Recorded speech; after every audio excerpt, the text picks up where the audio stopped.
Hello everybody, this is Toys R Us, and for this special figure showcase and review we're going to be looking at the 2003 Japanese ehobby exclusive figure Deep Cover. So what we're going to do with this video, we're going to have a detailed look at him in both of his modes. We can actually see how he compares and looks with some newer versions of this figure that have been released more recently. We can also see how he looks and compares with the original owner of his mould, and we can see as well how he compares and looks with some other ehobby exclusive figures that have been released as well. So as you can see, quite a bit to get through today. So if you've not subscribed to this channel, I'd like to remind you to hit that subscribe button for me please, because it really will help this channel out. So what we've got here, as I say, is an ehobby exclusive. So for those of you who are unfamiliar with ehobby, it was a Japanese, well, it's like a sister company basically, that are licensed by Takara to use their molds and to make figures that they never did basically.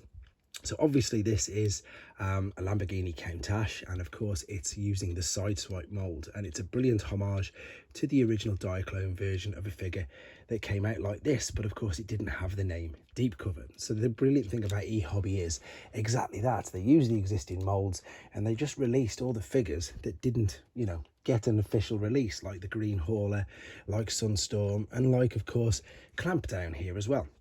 Excuse the glare, these are original figures, so there's quite a bit of chrome on these, which is I suppose one of the biggest thing that's missing from the new figures today. They don't use the chrome, but as you can tell, again, we've just got the Sideswipe mold, and yeah, they've created these characters that originally had figures but didn't actually have the characters, because with the Diaclone figures they just had, like they've got now, loads of different repaints of the same mold.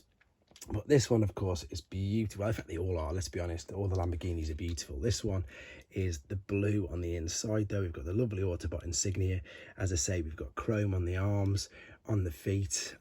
Articulation-wise, let's be honest, there's not much at all. The arms will just go around on this particular joint there. The legs are joined together. The toes have just fold out. There's not really much else, but we've just got a lovely head sculpt. Again, I've pointed out the chrome, which really is nice on these older figures. We've got the rubber on the roof. We've got the see-through translucent plastic on the back. And you can actually see where the rub sign is on the back of the front of the car there. Now, as I say, there's not much more to say about these figures. They are super basic, but they're just, again, it's just a brilliant use of the fact that they took an old mold and they just created a whole new character.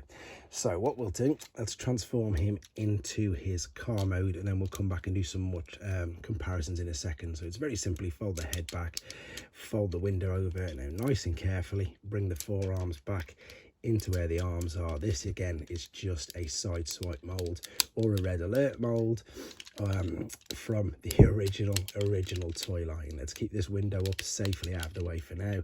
Close the legs together, fold these in, and I'm probably not going to push it all the way in because I'm going to transform it back in a second into robot mode, which is the way I'm going to keep it. So yeah, this is a brand new toy, even though it's been opened. It would have come in a box, and as I said, it was released by ehobby in 2003, and it would have come with Clampdown, funnily enough. So I'll pop him back up there, but let's have a direct comparison now with Sideswipe. And I think the best thing about the black color is you haven't got to, as you can see, worry about the two-tone that we had with Sideswipe with the metal and the plastic. Sometimes you got this little bit of a two-tone color problem, whereas with this being black, there's no issue with that at all. And again, for those people who are unaware, the whole back section of this is completely die cast, so it's really heavy.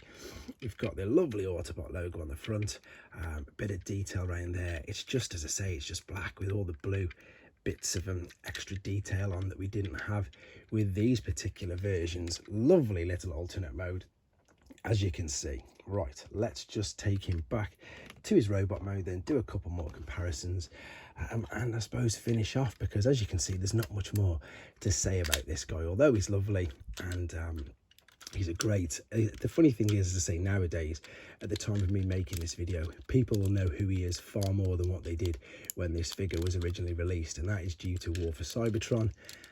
Initially, they did, in fact, well, they've got a Netflix version of this particular figure, and they've got a normal generation select version. So they still made him quite a, I suppose, exclusive figure. He wasn't obviously just released normally, shall we say. Although you could get, of course, the Netflix figures in retail.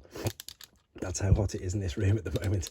Let's just separate this although he wasn't released, as I say, as a standard on the shelf. The Netflix ones were, but they were reduced, sorry, not reduced, only released in some stores. In the UK, they were only available in Smith's.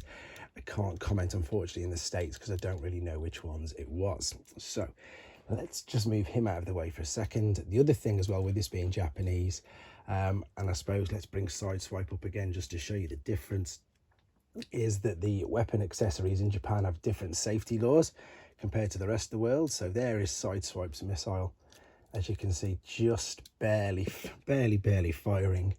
But with the toy standards being different in Japan, this is quite a bit different, as you're about to see. Boom, straight over. You've got to catch it because, again, there's a fully loaded spring in there, which there isn't in any of the other ones. Right, let's pop this. So you can see you've got the 2 clips there.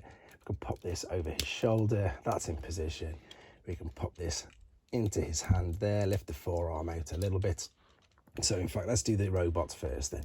So we've got original owner of the mold. We've got another ehobby exclusive using the mold, and then we've got another ehobby exclusive use of but this is the use of the jazz mold. And yes, that guy is completely gold. I'm not lucky enough to have a lucky draw. It's just an ehobby exclusive. And finally, what we're going to do is just compare him to his newer version. So we've got Netflix version, which is a little bit like, obviously, backwards with the colors, as you can see. Same with this. Now this one's a much better representation of him. This one's the Generation Selects version, and it's got everything where it should be, as in the blue legs, the black bonnet, whereas this one, they just sort of mixed the colors around for some reason. I can't tell you exactly why, but for those of you who were ever wondering what this figure was a homage to, there's the original one right there for you. So I hope you enjoyed looking at him. I hope it helped you, answer a few questions as to who he was. Also hope you also, I hope you like looking at him. And thanks for watching, guys. Take care.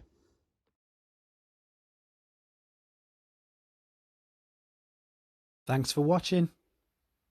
Like and comment. And don't forget to subscribe.